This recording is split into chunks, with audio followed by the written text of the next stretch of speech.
Okay, December 2023 market update, and it is finally happening. The market is finally crashing. No, it is not. In fact, we have kind of the opposite of that kind of news. Some other big news happening in our market. And yeah, we're going to jump right into it. Are you going to start us out here? What are we going to talk about? Sure. I mean, the biggest news ever. Biggest news ever. But wait for it. So, no, we're going to give you the big news right up front, but stick around to find out why. Why is this happening? So, the big news is that prices are at the highest ever for San Luis Obispo residential per California Regional MLS, $870,000 for our median price. So, remember our median in the very height of our market previously was $869 in May of 2022. So does that make this the best market that we've ever seen? No, sellers are paying concessions and doing repairs more than they were in May of 2022, but it's still big news that our market is at $870 in the face of these high rates and higher insurance costs. So why? So stick around and we'll get to that at the end of our video. The other stats are all pretty much around the same as where they were. Inventory's creeped up a little bit more. It's 8 months, but it's based, just like last month we mentioned, that it's based on such a low number of sales. It's still not very many listings on the open market. The median days to sell for those that are selling is still 13, really slow. And the number of sales was only 163. So those stats are all kind of boring, but 3 months in a row, I believe, of prices coming back up, and we've already hit now a record. So big news.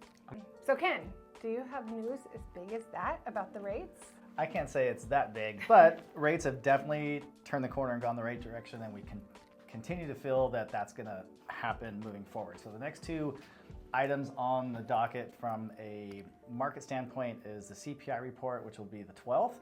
And if that comes in lower than anticipated, we should certainly see a nice improvement in rates again, like we did last month.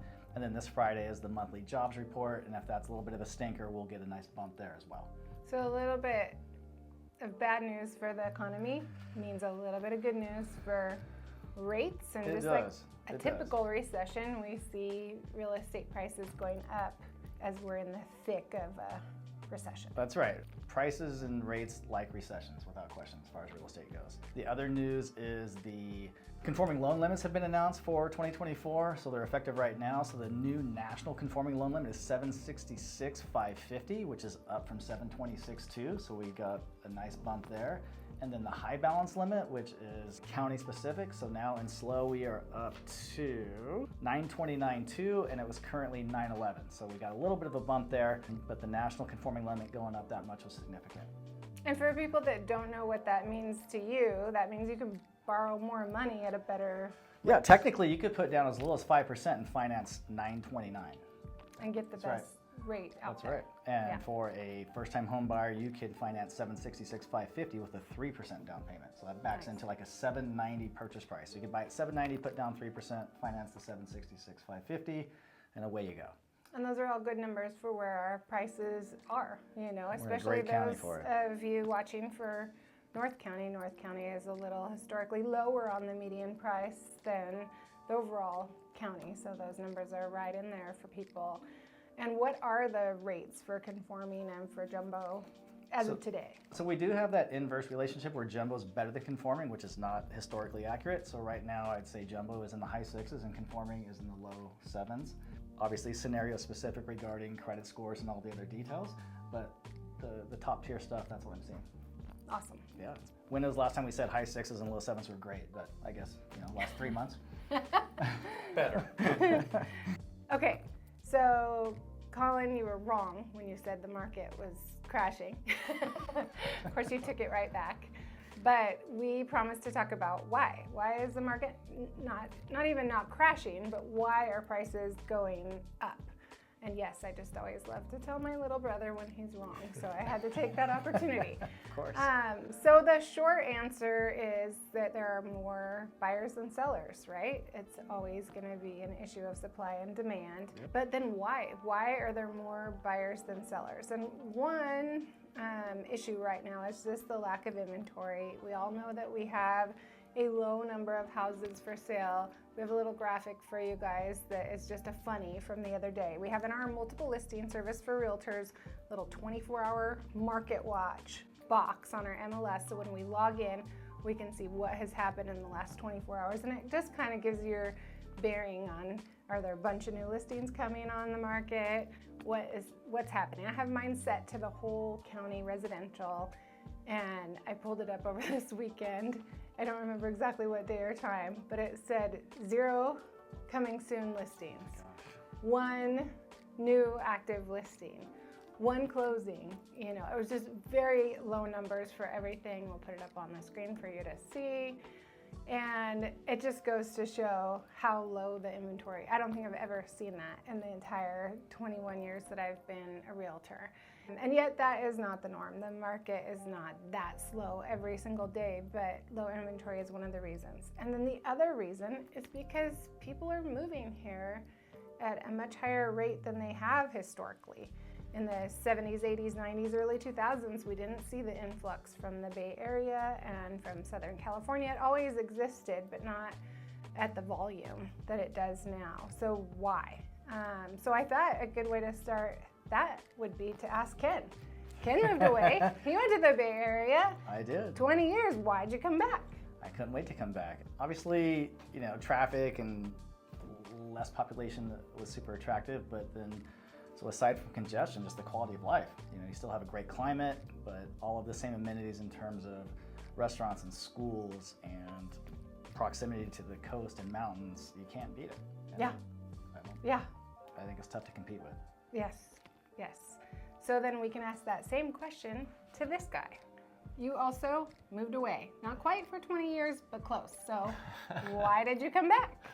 I did move away, and I actually lived all up and down the West Coast. I actually spent some time in the center of the country and all the way on the East Coast.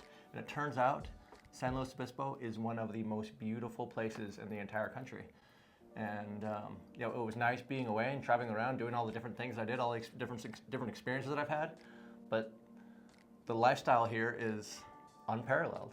Yeah. And it's been uncovered and people know about it. And, you know, San Luis Obispo was considered to be, you know, it was named as one of the happiest cities in the world back in the, whenever that was, before 2010 sometime, I believe. An Oprah thing. An Oprah thing, yeah, anyway. It's just awesome here, and it's obvious when you come here, after you spend a little bit of time here, like, why wouldn't you want to live here, and why would you want to leave? Yeah. And I think 3 of the things are right in the name. We always say, welcome to Central Coast Wine Country. Well, you've got the coast, you've got the country, and we have the best wine in the entire world. And that's how a lot of people are discovering our areas, through all the wineries that we have here. And then when they come here, they're still seeing the shopping and the culinary experiences that they are used to in their cities that we didn't have in the 70s, 80s, 90s, early 2000s. And now we have it, and they're experiencing less traffic, more nature, and then they look at our real estate prices. And even though $870 is high to all of us locals, if you live in the Bay Area or Southern California, it might be half of what you would pay for a similar property in those areas. So this is just gonna continue to happen. We're not gonna crash, and Time is definitely the enemy for buyers. As we've seen, to have prices hit an all-time high in the face of rates coming up, demand is going to continue to exceed supply, and as rates improve, competition is going to get crazy, and prices are only going to go one direction, north. so for next year, we're probably going to be moving our market updates to more of a quarterly video for you. If something huge happens, then we might bring you an extra video, but this has been the most volatile year for real estate since the Great Recession, and we don't expect that going forward, so we don't feel we need to bring you that news on as much of a regular basis. So new times for sure. Thanks for tuning in and watching. Anything to add, guys? That's it. That's it. Happy holidays.